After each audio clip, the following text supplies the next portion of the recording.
Hello, welcome back, everyone. I hope you are doing well out there. Excuse me.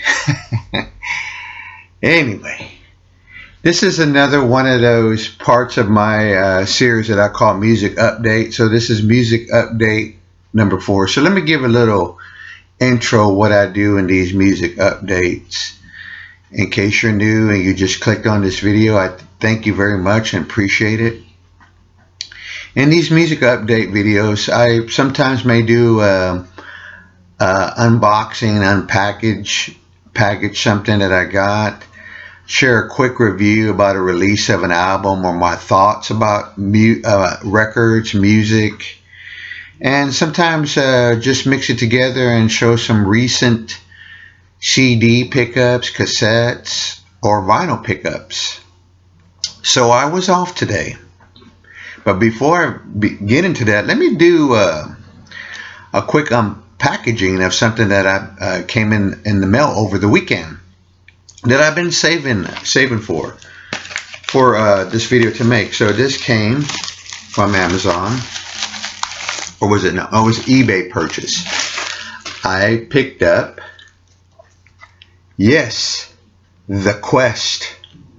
And I have to be honest, this was a blind buy, but what really showed me out into getting this was the first 2 tracks I heard on this on my Spotify, and that's The Ice Bridge and Dare to Know. I heard those 2 songs and I'm like, I have to get it. This album was produced by Steve Howe, came out in 2021. So yeah, I haven't got to listen to it all. It's still packaged, of course. But it's a double disc with a bonus disc that has a few bonus tracks that I'm looking forward to listening to. So I'm excited about getting this. Okay, and so yesterday was the release date of one of my favorite Pink Floyd albums. Came out June 2nd, 1972 in the U.S. at Capitol Records. I don't think I've ever seen a Capitol pressing, but that would be really cool. Came out in the UK on Harvest Records.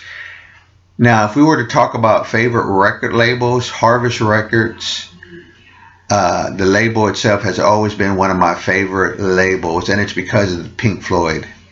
I am one of those ones that has to have as many of the Harvest labels of Pink Floyd albums, and I've always been like that, so I got lots of love for the label. But this album, Obscured by Clouds, came out June 2nd, which was yesterday, and artwork done by Hipgnosis.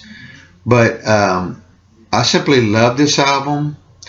It is also a movie I've never seen, just like I've never seen Music for More or the other one. I don't remember the other one, but another album that Pink Floyd did music, Zerdesky Point, I believe it's how you say it. I could be wrong.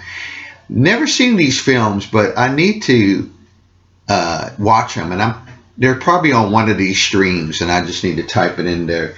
But what I've always loved about this album, there's a lot of acoustic guitar songs in it, and I'm a fan of acoustic guitar playing. I'm a fan that if you can use it in a song with an electric guitar parts, go for it, because those are the songs that I truly love.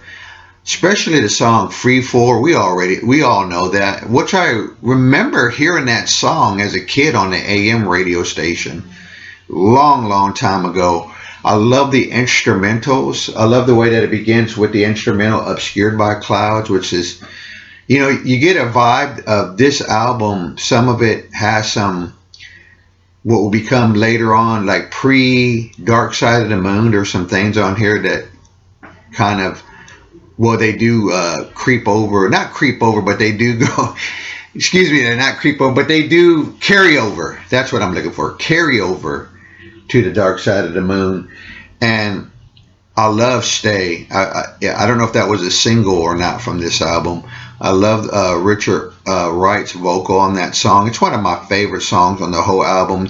The album ends with an instrumental, and I love records that end with instrumentals, and that's the song Absolutely Clouds. I love that. That's a great ending to this record. My opinion, this record is 5 stars across the board.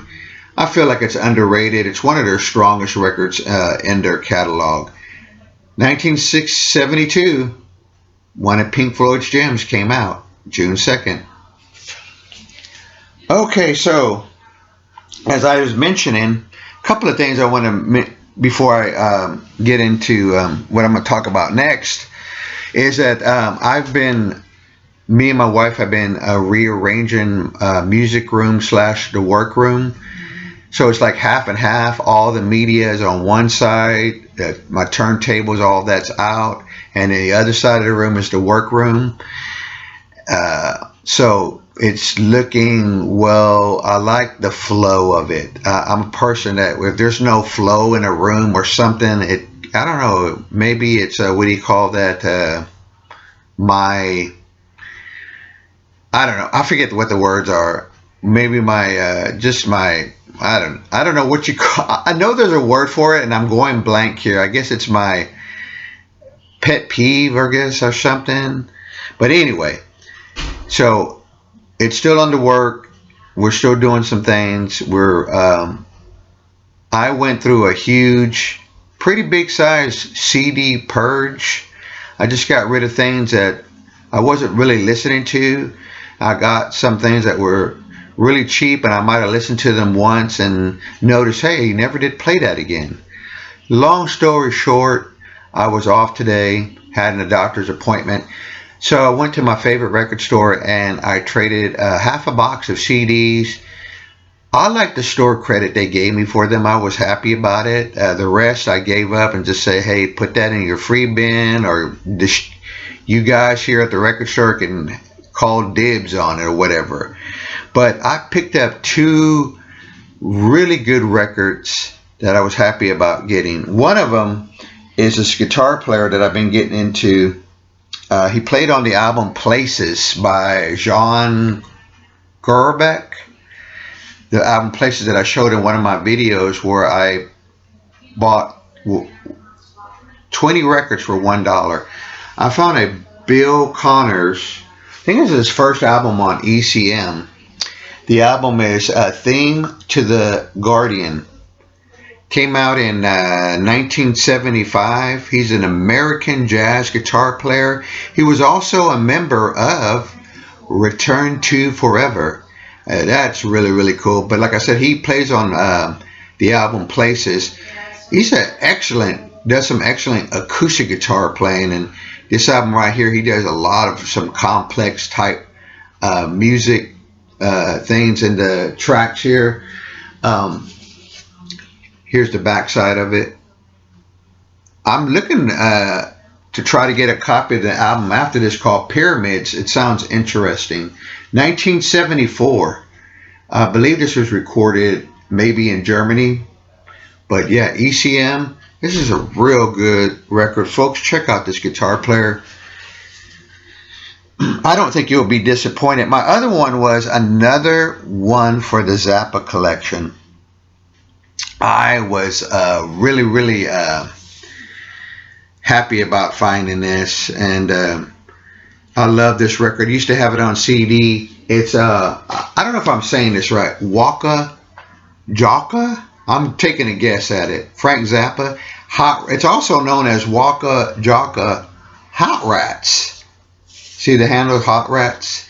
But man, I love this record. This record is my kind of thing because the music is jazz fusion, progressive rock, and big band. You get it all, like a good plate of enchiladas. You get it all rolled up, some cheese on top, your favorite thing, some hot sauce.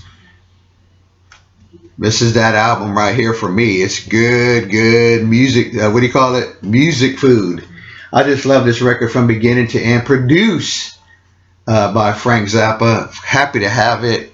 It's on the label Bizarre Reprise. You can see that right there. There's Mr. Frank Zappa himself. one of my favorite guitar players.